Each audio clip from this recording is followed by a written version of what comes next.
Então, gente, explicação preliminar para quem está acompanhando o curso só pela internet. Essa aula está sendo dada um ano depois, né, da última aula que tem aí no site, no Professor Global. Eu estou colocando a claquete como sendo aula 11, só que vocês podem reparar, 23/10/2017. Então, o Trump assumiu o poder nos Estados Unidos, né? O Temer assumiu o poder no Brasil de vez, ele está sendo processado por corrupção pela segunda vez e o Congresso vai inocentar ele pela segunda vez, ou seja, é um caos completo que a gente está vivendo na sociedade. No entanto, aqui é como se não tivesse acontecido nada, tá certo? Então, nós estamos retomando, né, do ponto onde nós paramos no ano passado. No ano passado a gente foi forçado a interromper, porque eu tive que viajar para Brasília, né? Meu pai, infelizmente, veio a falecer um mês depois da minha viagem. E aí esse pedaço do curso ficou sem conclusão, né? Eu voltei e dei o complemento do curso, a ideia original do complemento do curso, nas atividades formativas de verão 2017, né? Então, a gente vai ter essa aula, provavelmente mais uma, e depois o complemento do curso a gente vai ser encaminhado para as atividades formativas de verão. Mas isso a gente fala no final desse pedaço que está sendo gravado em substituição ao pedaço de 2016, tá certo? Beleza.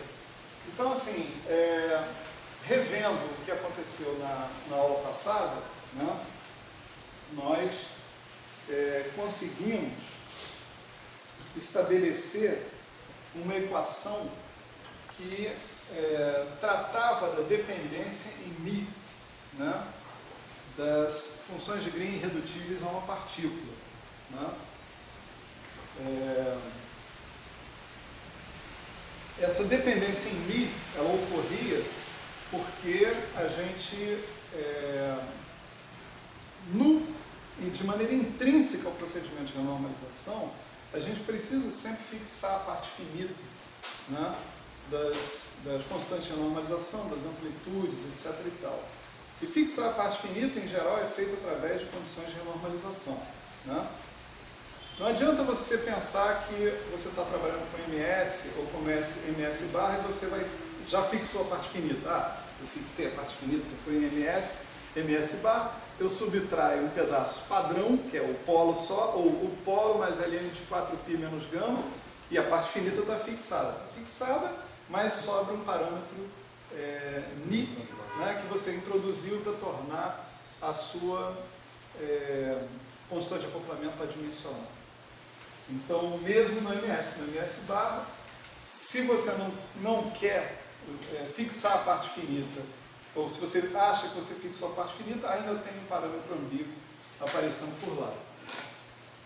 Em outros esquemas de renormalização, a fixação da parte finita costuma ser feita através do estabelecimento de condições de renormalização, que são condições que você impõe consistentes com o nível de árvore da sua teoria, satisfeitas pelas funções 1πi. Como você tem que impor essas condições para certos valores dos momenta, né, dos quais as suas funções 1πi dependem, então as suas constantes de renormalização acabam dependendo desses valores específicos dos momentos que você está fixando e, portanto, dependendo de uma escala de massa. Tá certo? Então é inescapável que você tenha uma dependência numa escala de massa e essa dependência nessa escala de massa, de certa maneira, parametriza as ambiguidades em relação às partes finitas que vão sobrar da sua teoria depois que você tirar a singularidade. Tá certo? Então, a gente foi capaz de escrever uma equação, né,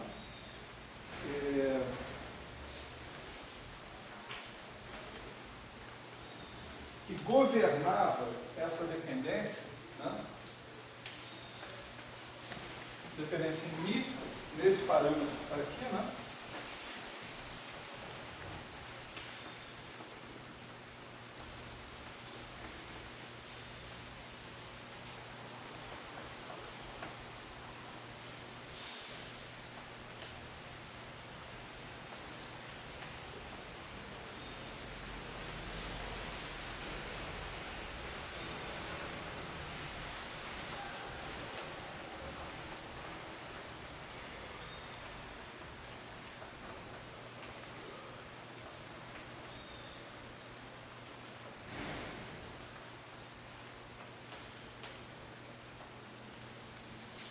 Esse longo operador atuava sobre uma função renormalizada, irredutível a uma partícula de n pontos, né?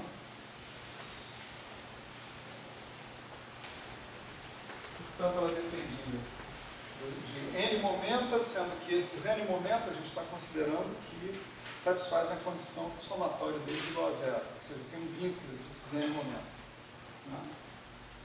Eles dependem também de alfa, de A, do MA e do Mi, e que seja igual a zero. Algumas definições, né, só para a gente relembrar, esse beta de alfa, né,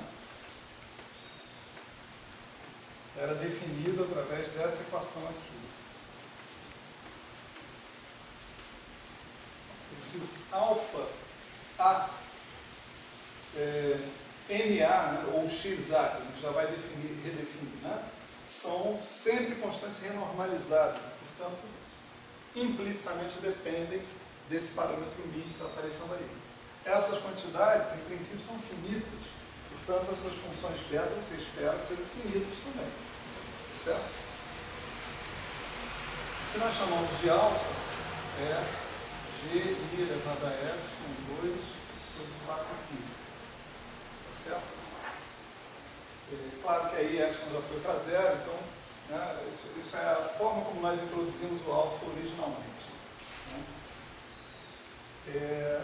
O que nós chamamos de XA era MA sobre Mi, tá certo? E você pode observar o seguinte, que a lógica diz aqui, você está tomando derivada em relação a alfa, de alfa de Mi. Derivada em relação a dA de Mi, né? Então, isso aqui vai ser dA de Mi, a gente já vai escrever, né? Então, aqui derivada em relação a MA, dMA de Mi, tá certo?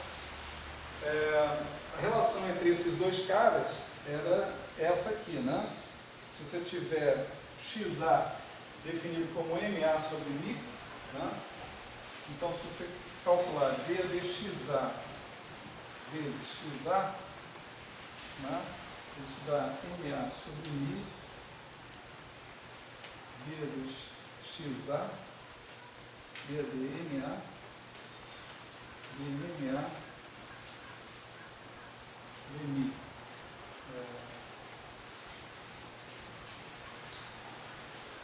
De XA,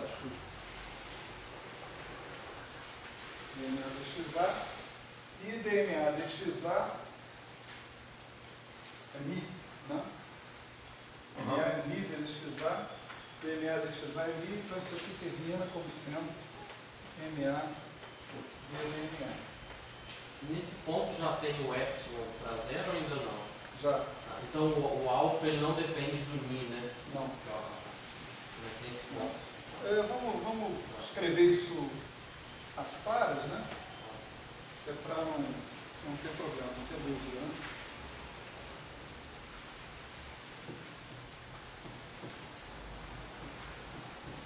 Esse sinal de menos que aparece aqui, ele é introduzido pela definição do gama A, né? Então você atuou com Mi de ADMI na história, Mi sobre NA, dNA de Mi é igual a menos gama A, certo? Então, aqui onde você poderia esperar um DMA, um MAD DMA, você vai ter um XAD DXA, né? sem maiores problemas.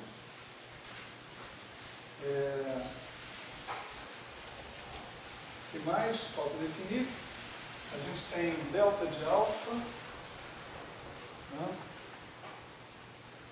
Que é definido calculando a dependência do parâmetro de Gauge. Aqui a gente está simplificando, está colocando delta como função só de alfa, o beta como função só de alfa, etc., mas eles são função de alfa, de A e de XA, né? De XA principalmente, porque você vê que esses objetos aqui, esses betas, têm que ser adimensionais, né? Se o meu alfa é uma quantidade adimensional, eu estou tratando mi de mi, é uma derivada adimensional, então o que está aparecendo aqui tem que ser adimensional também. Assim as outras, né? Por exemplo, XA, d de XA, isso é adimensional, porque XA é uma variável que foi de propósito definida como adimensional. Então esse gama A que está aparecendo aqui, que está sendo definido dessa maneira, tem que ser adimensional também, né? Mesma coisa, um parâmetro de calibre, né? Ele é definido desse jeito. E a gente define 3 funções de gama.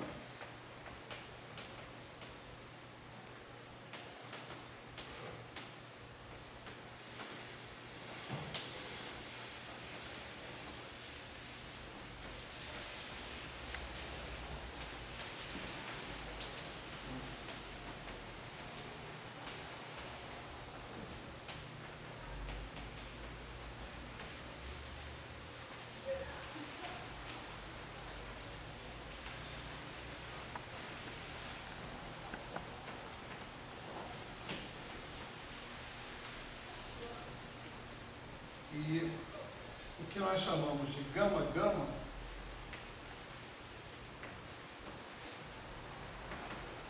é menos 2 vezes isso, é a soma n mils, gama n mils, mais n gama f, mais n tio, gama tio. Certo? Definição disso. N mils, nf, n tio, né? Satisfazem. Isso tudo é n, né? N é o número de pernas, né? Associados com a sua função irredutível a uma partícula, né? Então, ali, n mils é o número de pernas de gluons, né? O NF é o número de pernas de quarks, NT é o número de pernas de fantasmas, né? Que você pode colocar ali. Beleza.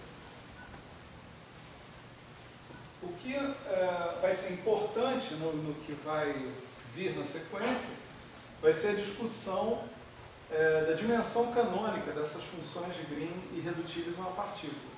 Porque a gente vai usar essa questão das propriedades de escala dessa função de Green para estudar o comportamento delas por transformações de escala, tá certo?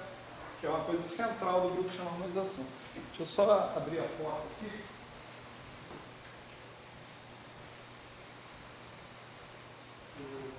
Sem ar-condicionado, eu preciso que o VAR circule.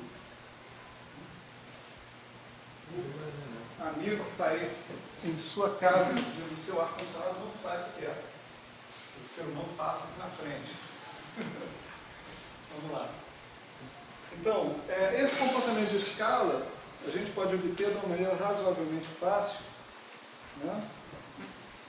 Lembrando alguns fatos simples, né?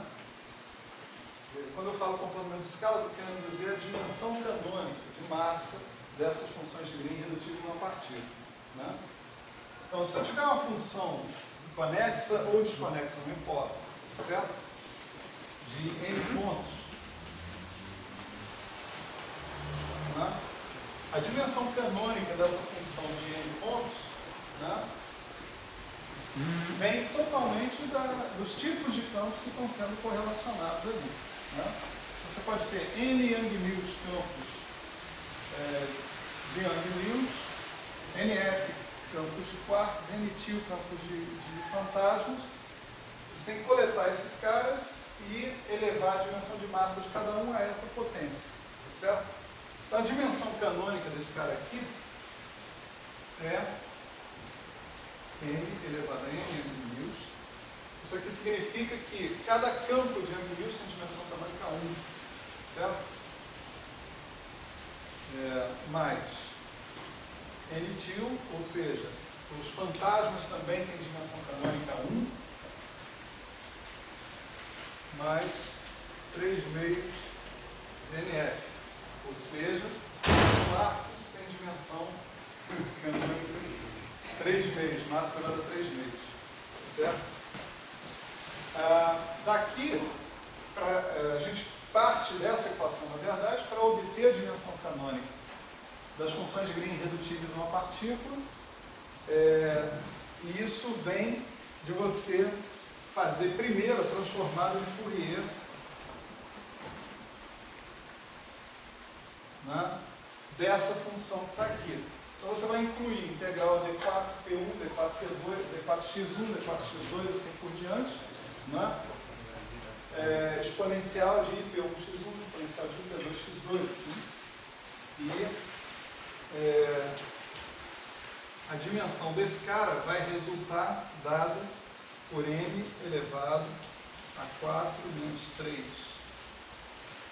m menos 3 n-til menos 5 meios de NF. Certo?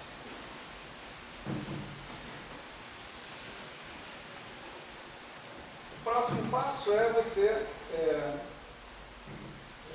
esse 4 que está aparecendo aqui, corresponde a você descontar a função delta, né?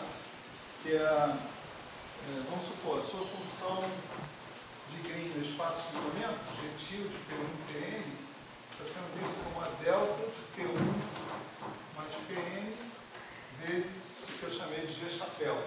Então, G-chapéu já é a função de Green com os momentos satisfazendo o vínculo, né? Por exemplo, se fosse uma transformada de Fourier da função de 2 pontos, em geral é G de P1 e P2. O G-chapéu vai ser um G de P, né?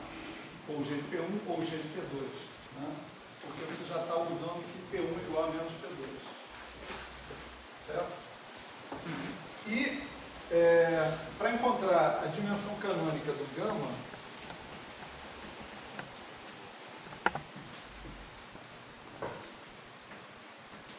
aí o que a gente tem que fazer é essencialmente pegar a função de n pontos e multiplicar por n propagadores completos inversos. Tá certo? A gente sabe a dimensão do inverso do propagador, se a gente sabe a dimensão do propagador, sabe a dimensão do inverso do propagador, multiplica pela fórmula que está ali acima, né? E encontra que a dimensão desses caras vai ser m elevado a 4 menos n meios menos n-til menos 3 meios de NF, que é o que nós chamamos de d gama, dimensão canônica da função de n pontos no PI. Certo? Maravilha. Esses resultados estão ali no Pascoal, né, no capítulo de grupos de normalização. Pensando um pouquinho, dá para tirar esses resultados sem maiores problemas. Maravilha.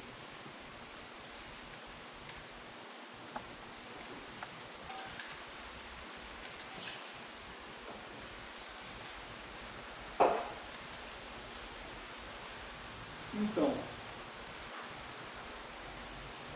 a partir daí, vamos começar a discutir o que a gente pode imaginar que seja o comportamento das funções 1πi sobre escala, certo?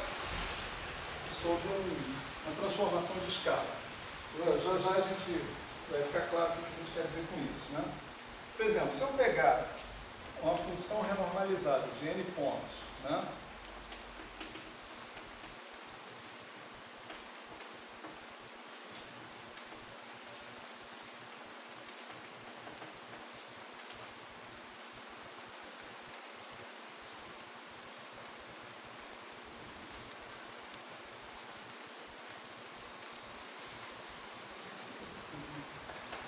E resolver explicitar a dependência em mi dessa função, tá certo? Tipicamente, eu vou esperar, já que mi é um parâmetro de massa, né, que eu tenha mi elevado à dimensão canônica de massa dessa função, vezes alguma função psi, seja uma função adimensional das variáveis das quais depende o gama. Certo? Estou colocando toda a culpa no mi. Então, o que tem que sobrar tem que ser adimensional. Tá certo? Então, esse psi, ele vai ser uma função de P1 sobre mi, Pn sobre mi. Essa daqui é uma das maneiras, talvez, de você, né, alfa a esses objetos são quantidades adimensionais já de saída, né, e você tem que expressar essa dependência em m e mi, que em princípio é uma dependência dimensional, né, em termos da variável xa, que é uma variável adimensional. Né. Beleza. Se ninguém discorda dessa equação, agora vamos fazer miséria com ela. Né? Discordar é importante. Bom, então vamos supor que eu pegasse e fizesse uma transformação de escala nos momentos, ou seja, pegasse todos os momentos e multiplicasse por uma mesma constante adimensional, um fator de escala, tá certo? Então, a história é essa aqui. Eu vou considerar gama n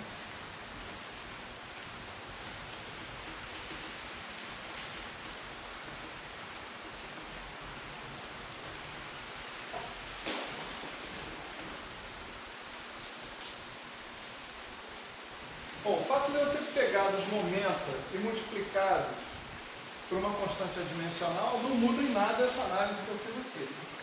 Tá certo? Então, eu posso continuar escrevendo isso aqui, né? Agora sim, como psi elevado a d gama, mi elevado a d gama, mi sobre psi elevado a d gama.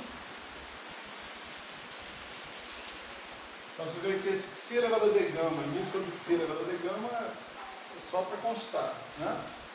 E eu devo ter uma função psi, né, de P1 mi sobre psi, Pn mi sobre psi, também é absolutamente trivial, porque esse psi está em cima, né? Psi não sei o quê, né? Alfa está pouco se lixando, A está pouco se lixando e o XA também está pouco se lixando. Tá certo? Para essa situação. Desculpa, qual é a justificativa para você introduzir o psi mesmo? É só porque você pode, porque você quer, né? Eu quero estudar o comportamento das funções 1PI por transformações de escala. E isso aqui foi o que eu defini como uma transformação de escala. Beleza. Pegar P1, P2, P3, Só de multiplicar momento. por 3P1, 3P2, 3P3, ou 5P1, 5P2, 5P3, ou 1000P1, 1000P2, 1000P3, Mantendo os outros parâmetros. mantendo os outros parâmetros. Né? Implicitamente, o que está acontecendo aí?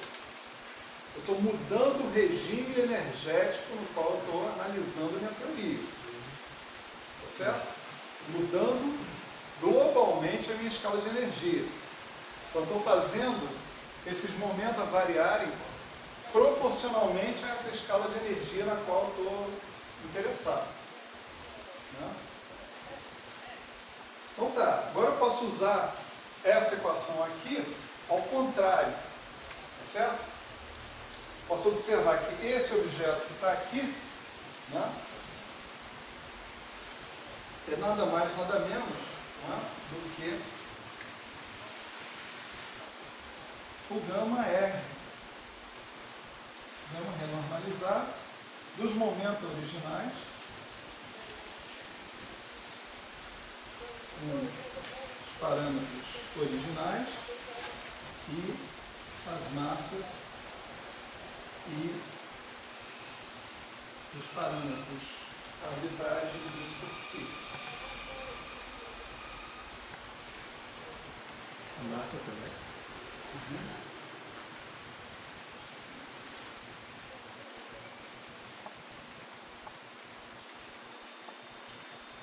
Em princípio, olha só, o que eu deveria ter aqui deveria ser Mi sobre Mi, MA sobre Mi, Xi não, Mi sobre Mi, é igual a 1, provavelmente, né? Tá? Porque eu escalonei o cara com Mi. Então, estou resumindo essa situação, dizendo que esse aqui é o XA, e esse aqui é 1, que eu não coloco explicitamente a dependência dele ali. Mas, se eu faço um reescalonamento, tá certo? Nesses caras que estão aqui, eu tenho que fazer esse reescalonamento nos parâmetros dimensionais da minha teoria também, todos eles. Tá certo? Então, isso aqui é o que está sobrando, né? Eu tenho XA, mas implicitamente o que eu tenho aqui era XA e 1. Né? Certo? Algo assim.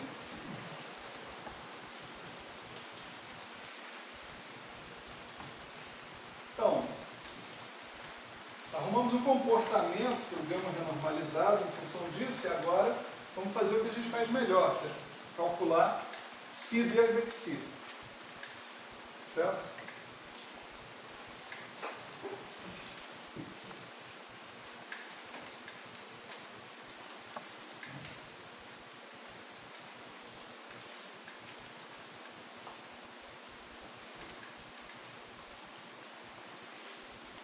Essa chuva é por causa da derrota do Flamengo. Certo? A natureza chora quando não ganha. Se fosse assim, era quase Amazônia aqui, né?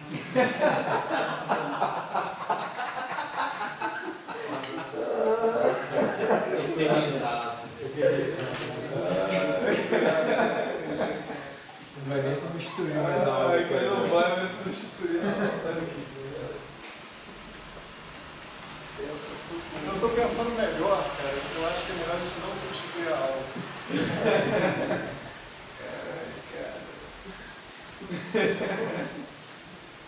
Mas fica a aula 11 do mesmo jeito, não tem problema. Porque eu acho que a explicação sobre a questão da dimensão canônica ficou melhor na aula passada.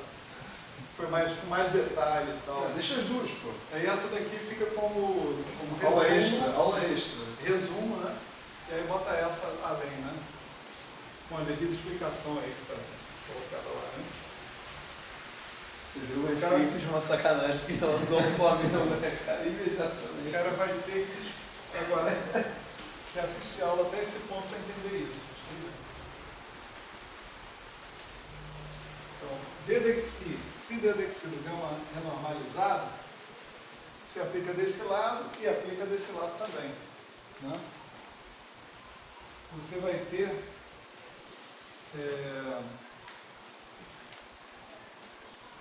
o seguinte.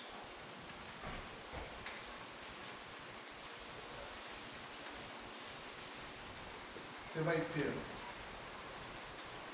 D gama, né? E quando você aplicar Xi Ddxi no Xi elevado a D gama, né? Vai cair um D gama, Xi elevado a D gama menos 1, o Xi vai recompor o Xi D gama vezes esse cara, recompõe tudo. Né? Vai ser um D gama menos um Mi D de Mi menos somatório em A, XA, D de XA.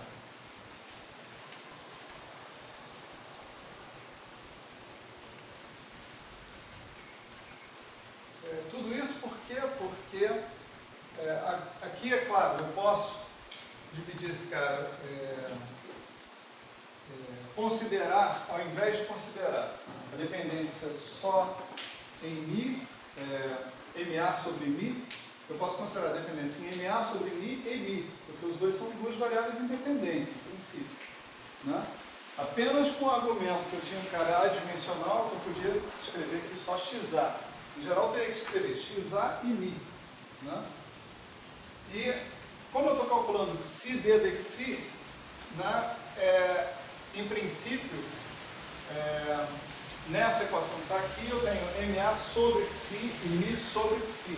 Isso vai dar conta desses sinais de menos que estão entrando aqui nessa equação. Né?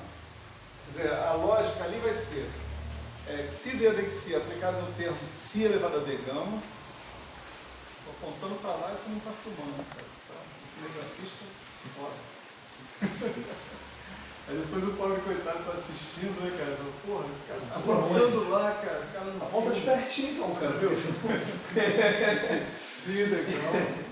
Ele já copiou, né? Ele tem que achar onde está no caderno dele. Xi legal, mas depois você vai ver o que depende de Xi aqui. MA sobre Xi, Mi sobre Xi. Então você tem que derivar em relação a Xi, onde a dependência em Xi é através dessas variáveis, MA sobre Xi e Mi sobre Xi, ou XA sobre Xi e Mi sobre Xi. Certo?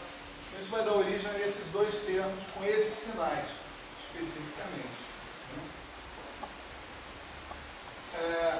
Isso tudo recompõe o meu gama renormalizado N de P1, de Cp1, né? Cpn alfa, tá?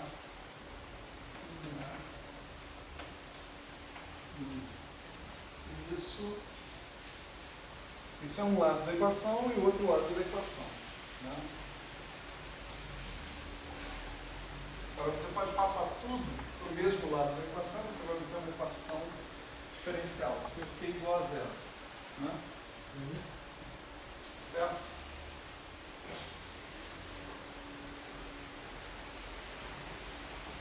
Bom, ao fazer isso, você pode lembrar que esse Mi D de Mi, né,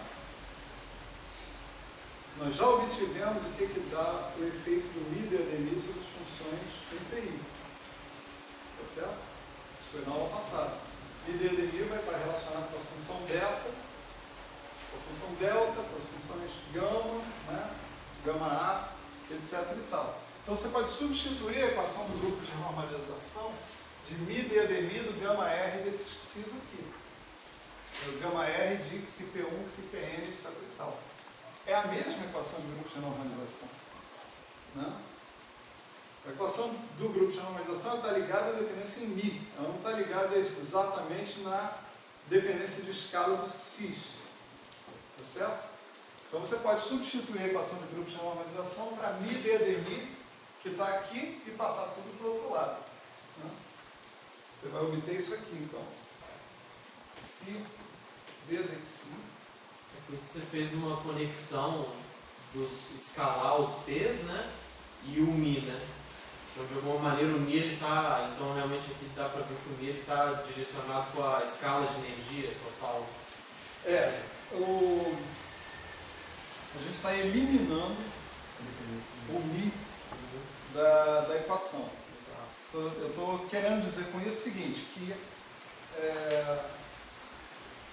as mudanças que implicitamente seriam provocadas por variações do Mi, né, vão ser absorvidas nas variações do Xi.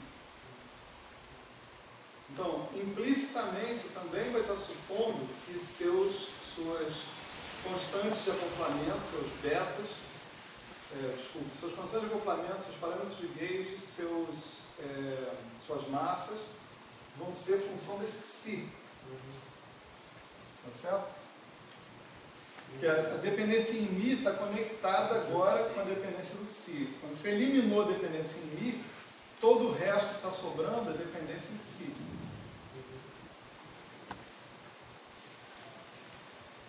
Então você tem isso aqui, menos beta de alfa. alfa vezes alfa, menos delta de alfa. A vezes A, mais somatório em A. De 1 mais gama A. X A vezes X A. Esse 1 aqui vem desse cara que está aqui, certo? Gama A é que vem da equação de grupo de normalização. Menos d gama, a dimensão canônica, mais gama gama, né? Aquelas funções que estão relacionadas com as derivadas das constantes de normalização. Né? Aqui psi de P1, psi de Pn, alfa A, Na, Mi, igual a zero. Então, como eu disse, para você eliminar a dependência em Mi, aqui que estava aparecendo nessa equação, né, você tem que estar fazendo uma hipótese implícita de que variações do Mi estão sendo absorvidas nessa variação do Psi. Né? Nesse caso, né, seu alfa vai ser um alfa de Psi. Né? O seu A vai ser um A de Psi também.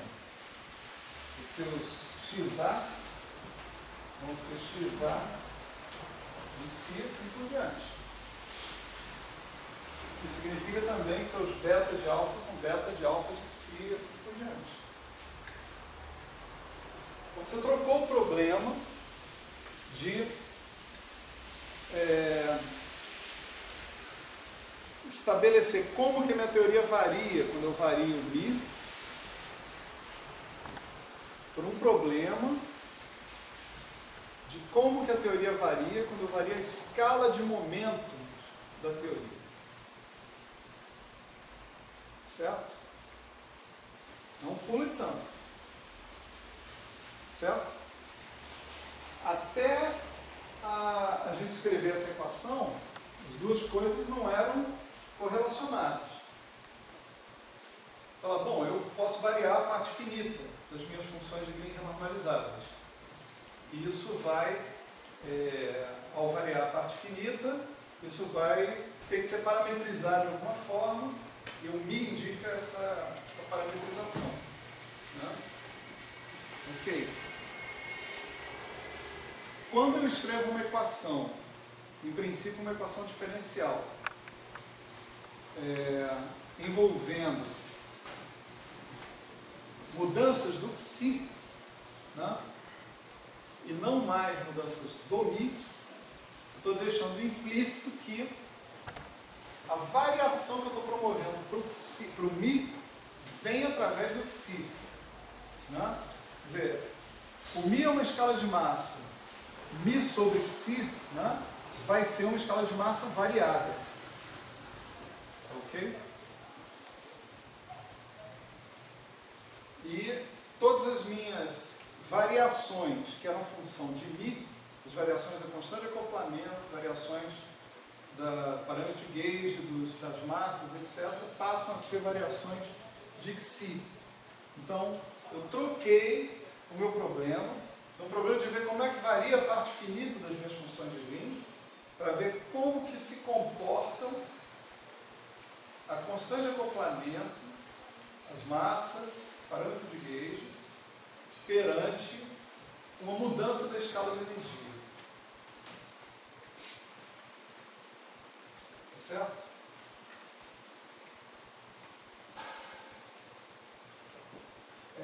Isso é uma equação diferencial, né, que costuma ser resolvida por um método chamado método das características. Certo? Esse método diz o seguinte, no princípio. Né? Primeiro, antes de passar para o método, a gente faz uma mudança de variável P igual a Ln de Psi, né? Então, Psi exponencial de P. Então, vocês vão ver que Psi d do Psi, ele se torna ddt. Por isso, simplesmente. Essa equação é que eles chamam de Callan-Szymanski? Não, acho que era outra. Era outra? É. Essa é a mesma equação de Callan-Szymanski, né? Mas ao invés de você falar da variação do μ, você está falando da variação da escala. Né? Então, com essa mudança de variáveis, isso aqui vira isso, você pode trocar o sinal de todo mundo aqui. Né? Eu não vou escrever a equação de novo, né? É só trocar o sinal globalmente de todo mundo. Né? E o tal método das características vai dizer o seguinte: você resolve primeiro essas equações aqui, ó. D alfa barra de T a dt igual a alfa barra de T delta de alfa barra de T a barra de T x barra a de T, tá certo?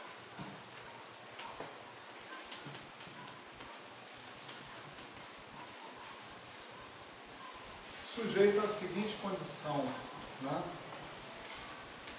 Inicial, vamos dizer assim, que é alfa barra de 0 é 0. É alfa, desculpa. Né? É a sua constante normalizada. Mesma coisa para o dA dt, você vai chamar o A de A barra de T, solução dessa equação, sujeita a essa condição de contorno.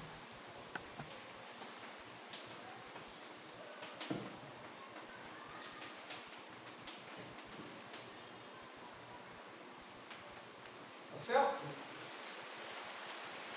Não sei se eu estou me fazendo claro aqui, né? Essas equações, beta, que envolvem o beta, deixa eu escrever a última, né? E depois eu faço esse comentário. X barra A de T. Eram equações indeterminadas, na verdade. Elas eram equações que definiam, né? Essas equações definiam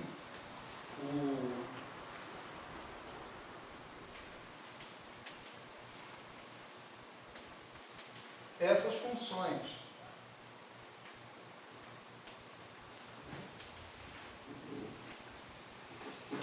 Na abordagem inicial. Então aqui a gente tem a barra de 0 igual a A e xa barra de 0 igual a xa.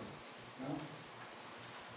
Essas equações que estavam aqui, elas eram as definições do beta, do delta e do gama. Agora não. A diferença agora. Eu vou supor que eu calculei essas funções, eu calculei beta, que eu calculei delta, que eu calculei gama, e vou substituir nessas equações as funções que eu calculei lá atrás, lá na análise que eu fiz, né, do Callan-Szymanski, do grupo de normalização. Vou substituir nessas equações e resolver para alfa. Eu vou tratar isso como uma equação diferencial para alfa.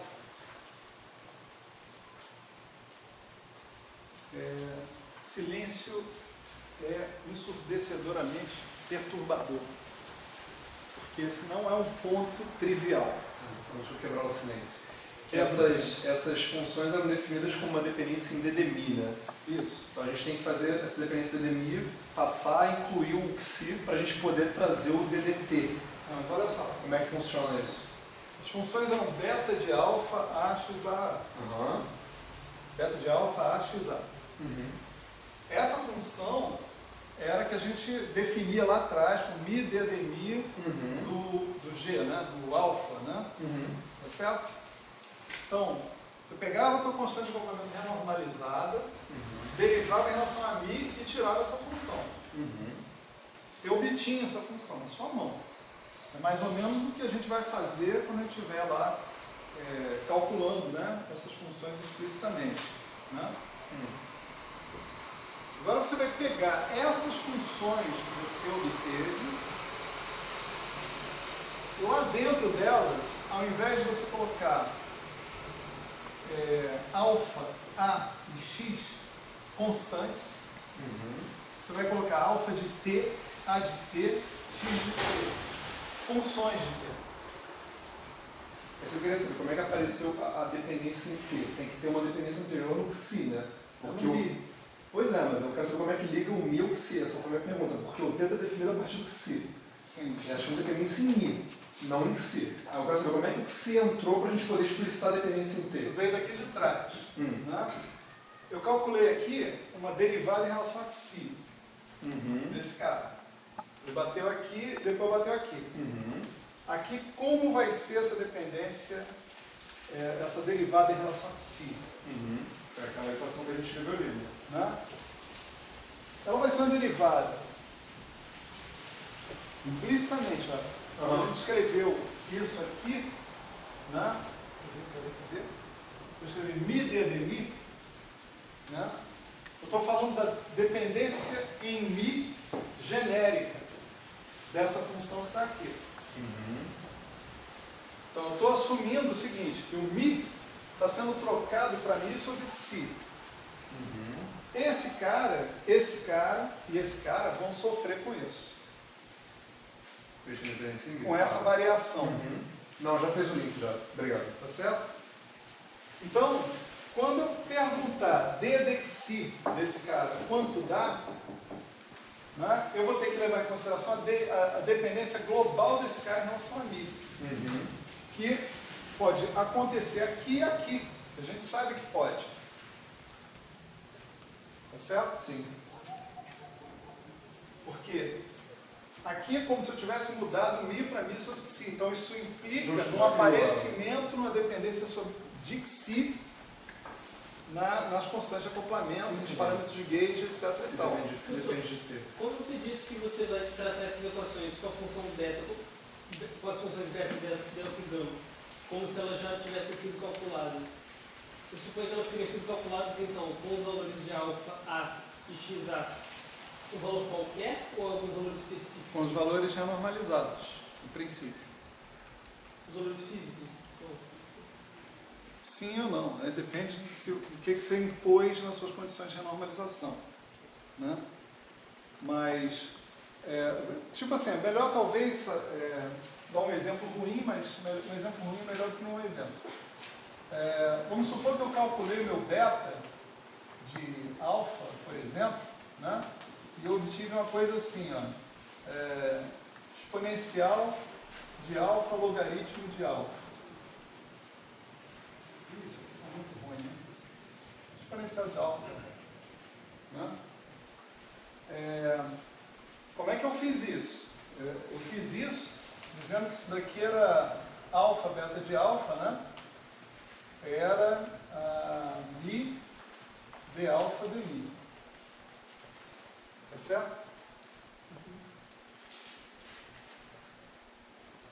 Então, eu peguei a dependência que o alfa possuía em mi e usei para calcular essa função beta. Agora eu vou pegar essa função beta que eu calculei, vou substituir pelo beta de alfa barra de t. Então esse cara aqui vai ser exponencial de alfa barra de t. Né? Eu vou usar essa função beta para definir uma equação diferencial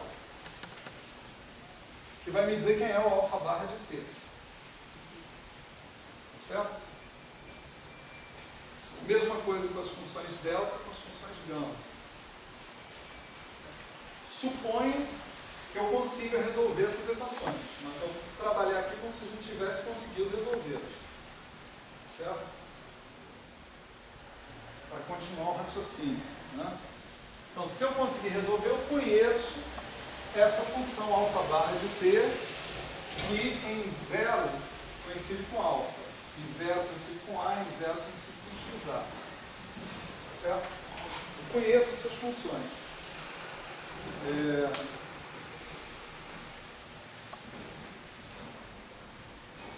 Aí como é que eu prossigo? Eu vou simplificar um pouco a discussão, esquecendo a dependência em A e em xa. dessa história, certo? E, sei lá, chamando isso tudo que está aqui um grande coeficiente, tá certo? Colocar essa dependência em A e XA ali não vai alterar em nada, como vocês vão ver no futuro, né? Então, a gente vai considerar que a equação que a gente está querendo resolver vai ser essa daqui, menos DDT. Esse menos que está aqui vem de eu ter multiplicado a equação inteira por menos, tá? Mais beta de alfa, D de alfa, menos o que eu vou chamar de gama chapéu gama, de alfa, gama L, exponencial de T, TI, alfa, isso aqui é aquela equação comigo ignorando a parte do parâmetro de gauge e a parte das massas, tá certo? A estrutura da solução vai ser a mesma, como vocês vão ver, né? Então, tem um probleminha para resolver essa equação. A solução dela não é complicada, repito, se você conhece a função alfa de t, tá certo?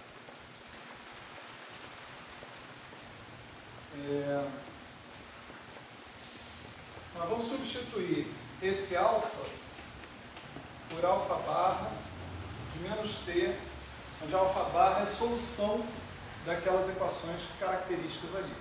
Gama chapéu é o quê, né? É, o D gama saiu por é o quê? quê, né? Gama chapéu é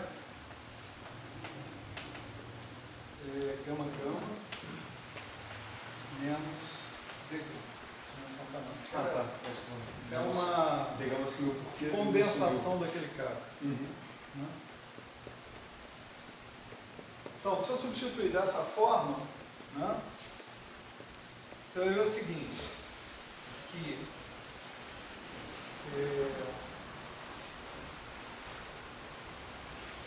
alfa barra de menos t vai satisfazer essa equação que está aqui com sinal de menos, porque você está derivando em relação a menos t, em princípio. Né? E isso vai transformar a nossa equação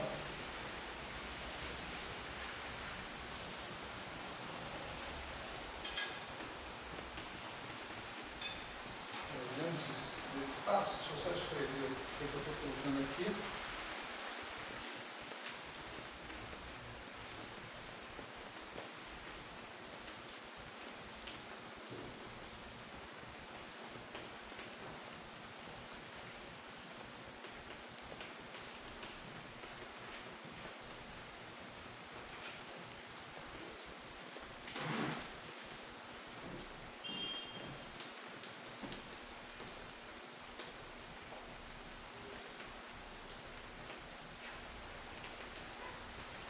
E aí, a gente vai usar que esse cara que está aqui, né, é menos d alfa barra de menos t dt.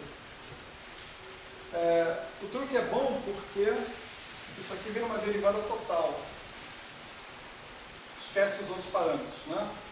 Menos d dt, derivada explícita, menos d alfa barra dt. Então, a dependência explícita, mas a dependência através de alfa barra. Se você tivesse os outros parâmetros, o mesmo truque poderia ser feito, né? Você trocar o a barra de t por a barra de menos t, você também vai ganhar um sinal de menos aqui, vai trocar um sinal do cara que está colocado lá, né? E o x barra a mesma coisa, né?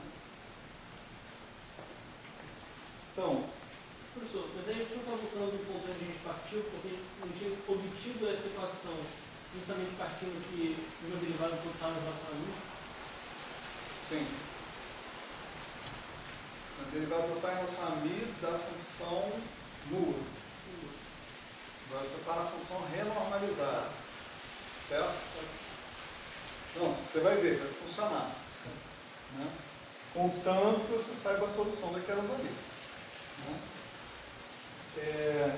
Então, esse cara que está aqui, né? Esse operador que está sendo escrito aí é DDT mais gama chapéu gama de alfa de menos t, alfa barra de menos t, atuando no gama n, normalizado, exponencial de TI, alfa barra de menos t, e isso dando zero. Certo? Essa equação é fácil, né, de resolver. Certo? D gama, né, igual a gama dt, d gama sobre gama, fica gama de gama dt. Né?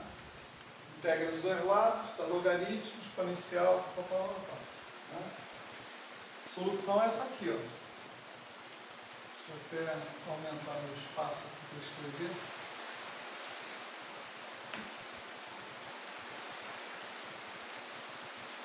Vai ser isso aqui, gama renormalizada.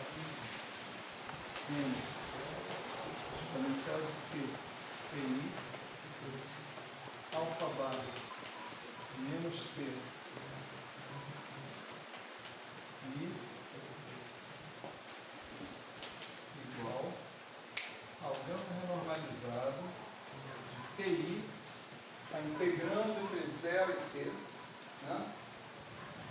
T igual a 0, isso vai ser 0, né?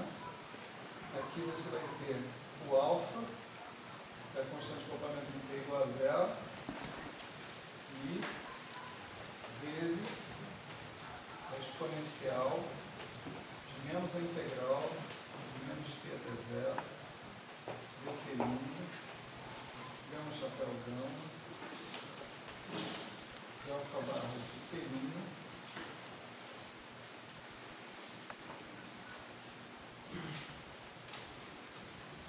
isso aí. Essa é a solução, tá certo? A solução, como vocês veem, está escrita completamente em termos dessas funções aqui, ó, alfa barra de menos t, gama chapéu do alfa barra de menos t.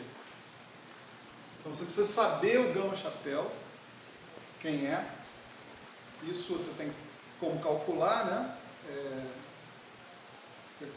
A gente já, supostamente, a gente é capaz de fazer essa conta, né? Envolvendo a derivada das constantes de normalização em relação a mi, né? Uhum.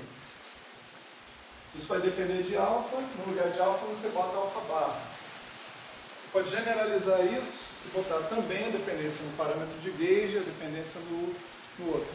Qual é a modificação da equação que vai fazer? Só que a sua derivada total, que a gente vai colocar aqui, menos ddt, menos d alfa barra dt, vai incluir mais dois termos, então menos da dt e menos menos dda, ddt menos d dxa dt. Certo? No final, tudo se resume a você ampliar a dependência desses caras para incluir a barra de menos t, xa barra de menos t, sujeitos às condições, né, que estão dadas ali. Alfa barra de 0 é alfa, a barra de 0 é a, x barra de 0 é xa. Então vamos empregar uma notação aqui, que é uma notação conveniente para a análise que a gente vai fazer agora. É a seguinte, esse alfa barra de menos t, a gente vai indicar explicitamente que ele depende do alfa de 0, certo? O alfa barra de 0 que é alfa, certo? Mesma coisa seria com o a barra de menos t, com o x barra de menos t, etc. e tal.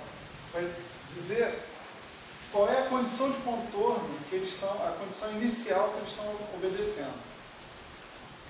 Fingindo que esse t aí é tempo, não é tempo, não tem nada a ver com tempo, certo? Ele é né? Cadê? Sumiu daí. Ah, está ali. Né? Ele está relacionado com a escala dos momentos, não está relacionado com tempo nenhum. Mas Tem uma coisa que alfa barra depende de t é o log de se t igual a zero. Se igual a 1, então, né? O que é que se igual a 1? É não mexer nada, né? Tá. Consistente. Isso aí. Pensar em voz alta ajuda. Essa equação ela não está muito bonita, não, porque, de fato, né, você tem aqui esse alfa barra de menos t desse lado, você tem ainda essa dependência no alfa barra de menos t, e essa não é a forma mais conveniente pela qual essa equação pode ser vista. Para ela chegar nessa forma mais conveniente, a gente precisa fazer algumas manipulações nela, né? Vamos lá. Professor, ali no primeiro fator ali, gama R de PI, é PI mesmo ou é elevado a P desse PI? Não, PI mesmo. PI mesmo? Esse. Vamos lá. Ó. Pega aqui. A equação diferencial é B gama R dt é igual a gama chapéu gama R, não é isso? O que a gente está fazendo é passar o dt para cá, o gama R para cá, se gama uma certa função de t, etc. Você integra aqui entre 0 e t. Tá certo? Esse cara aqui vai ser integrado do alfa barra de 0 até o alfa barra, sei lá, de menos t, né? Alguma coisa assim. Então, desse lado aqui, o que você vai ter vai ser logaritmo de gama R entre o alfa barra de 0 e o alfa barra de menos t. O alfa barra de 0 é o alfa, né? A gente colocou. Então, esse gama R também, quer dizer, ele depende de várias variáveis, dos PIs todos, né, etc. Todas essas variáveis têm que ser calculadas em t igual a 0. Então, em t igual a 0, essa exponencial não está presente. Tá certo? É assim que essa equação aparece.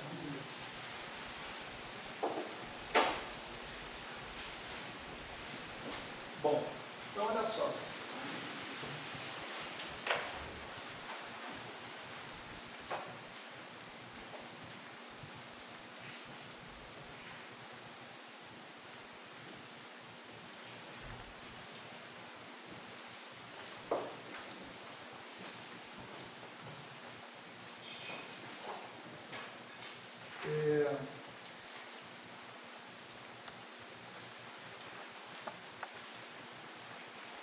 Tem uma propriedade, né, que a gente vai usar para reescrever essa equação, uma propriedade fantástica, né, que é a seguinte: alfa barra de t é o alfa barra de t menos t1 alfa barra de t1. Certo? Essa propriedade quer dizer o seguinte, essencialmente, né? Quer dizer que se você fizer uma translação no seu parâmetro, que caracteriza a sua curva, vamos supor, isso aí é uma curva parametrizada por um parâmetro t. Ela é definida por uma certa condição inicial, t igual a 0. Você faz uma translação no seu parâmetro, você não muda a curva, né? Ou seja, a curva... mudei a curva, né? Não. Praticamente. Esse aqui é o alfa de 0, esse aqui é o alfa de T1. Você vai obter a mesma curva se você tiver a mesma equação diferencial sujeita a uma condição de contorno ao longo de outro ponto da curva. Mas da mesma curva. Tá certo? Você pode ver isso mais ou menos fácil dizendo o seguinte: o alfa barra satisfaz essa equação aqui, delta barra de t dt é uma certa f, tem a ver com a função beta e tal, só para a gente não ficar escrevendo tudo, de alfa barra de t com alfa barra de 0 igual a alfa. Se você pegar o alfa barra de t menos t1, tá certo? E calcular d dt desse cara, isso é a mesma coisa que d a dt menos T1 do alfa barra de T menos T1. Isso vai ser o f de alfa barra de T menos T1. Certo? A condição inicial desse cara, né, vai ser alfa barra de T1. Certo? Nessa parametrização coincide com alfa de 0. Certo?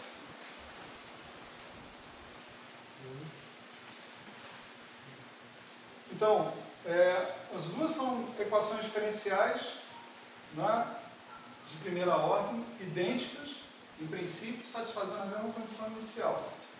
As duas são iguais. Certo? Esse cara é igual a isso. Isso aqui quer dizer basicamente isso. Quer dizer que você mudar a parametrização da sua curva, né, não implica em mudar a sua curva. Tá? Isso vai valer para essa, vai valer para essa. Porque a estrutura dessas equações é exatamente a mesma. Então, esse, entre aspas, esse truque, né, não é válido só para as manipulações com alfa barra. Né? Válido para as outras também. E aí você faz o seguinte, aí você vai usar e abusar dessa condição que está aqui. Né? Você vai supor T igual a T2. Certo? Então, certo T igual a T2, você sabe que o alfa barra de T2 é o que nós chamamos de alfa barra de T2 alfa. Né? Alfa sendo a condição de contorno desse cara. Né? Desculpe, alfa barra de 0 é igual a alfa. Né?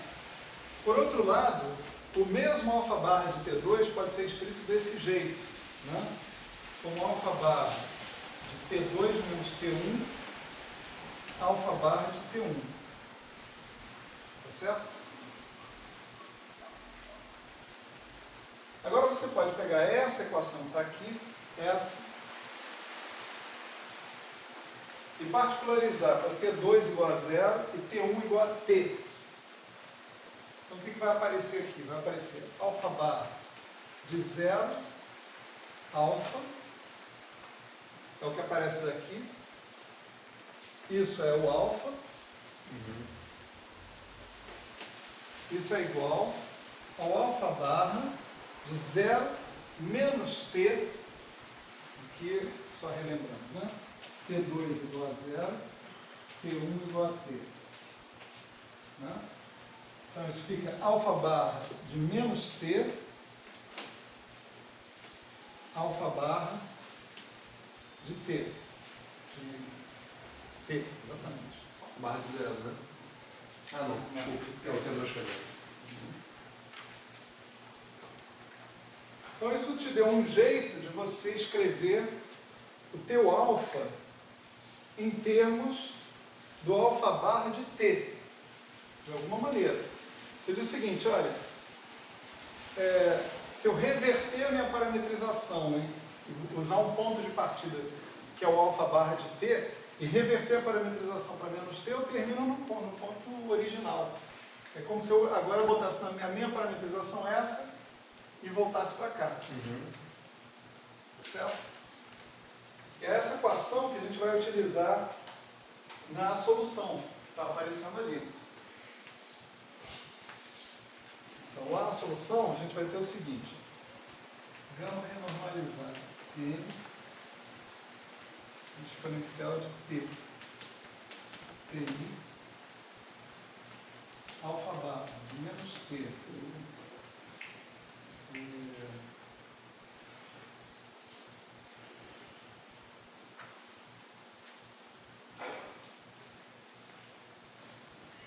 menos T, alfa,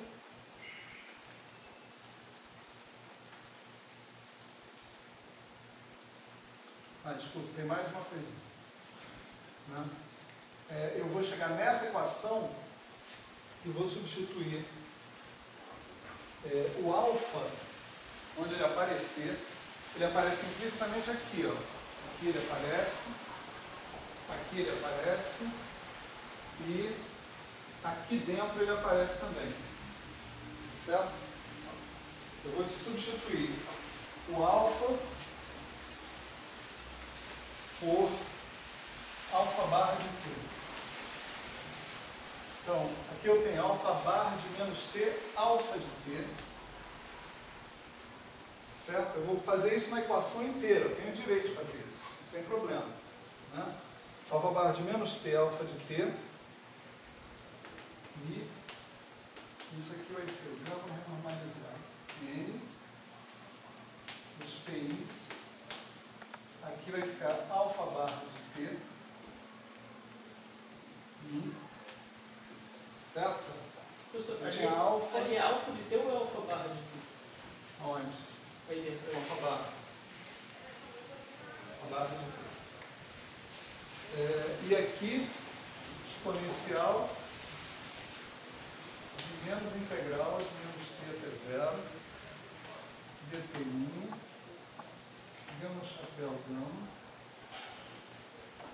de alfa barra de t', alfa barra de t. Então, onde eu tinha, né? Onde eu tinha alfa naquela equação que estava ali, na dependência implícita, tá? Alfa de menos t ou alfa de t, tanto faz, né? Se eu posso trocar t por menos t, vai ficar alfa de t aqui, né? Aqui eu tinha uma dependência implícita no alfa, aqui eu tinha o próprio alfa e aqui eu tinha uma dependência implícita no alfa, né? Em todos os três lugares eu estou substituindo esse alfa por um alfa de t. Alfa barra de t. Exatamente. Certo?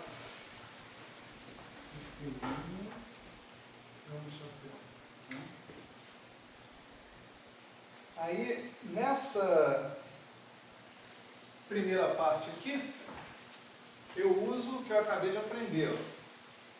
Alfa barra de menos t, alfa barra de t, é o alfa. Então, esse cara aqui vai dar o seguinte, gama renormalizado de n pontos, exponencial de t, ti, alfa, mi. Mesma substituição, análoga, vem para o parâmetro de gauge e vem para os gama, os x-a's. Né? Desse lado da equação, portanto, ficam só os parâmetros renormalizados originais e a transformação de escala nos momentos. Essa é a forma mais conveniente dessa equação. Vocês vão ver por quê. Tá? Do outro lado, aparece o quê? Gama renormalizada N, os PIs. Aqui aparece o alfa barra de t, tá bom que apareça. E aqui aparece o mi. Também vão aparecer parâmetro de gauge, a barra de t, solução dessa equação aqui, e x barra a de t, a solução dessa equação aqui. Ou seja, de um lado aparecem os parâmetros renormalizados originais, do outro lado vão aparecer os parâmetros no ponto t, que corresponde ao reescalonamento que eu fiz dos momentos. Tá certo? Mais essa exponencial aqui. Vamos ver como é que ela pode ser tratada. Né? Aqui eu tenho uma integral em dt', né? E vou fazer o seguinte. Eu vou trocar t'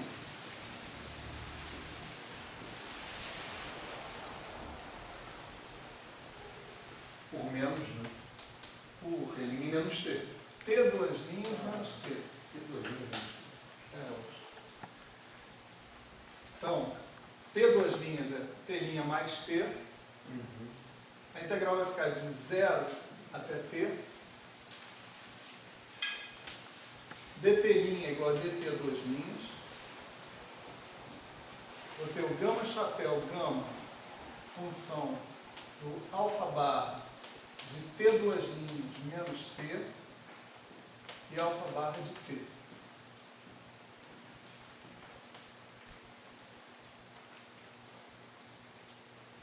E mais esse cara aqui. Odeio fazer isso para fazer aqui.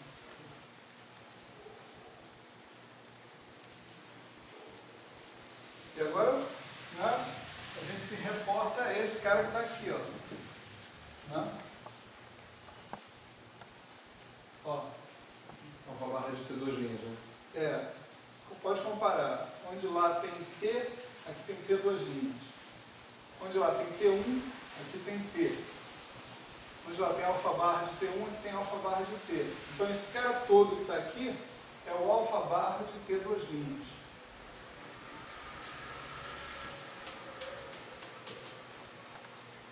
Certo?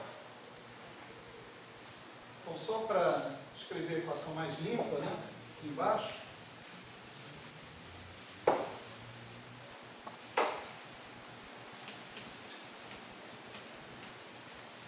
Gama renormalizada de n pontos nos momentos escalonados nas constantes renormalizadas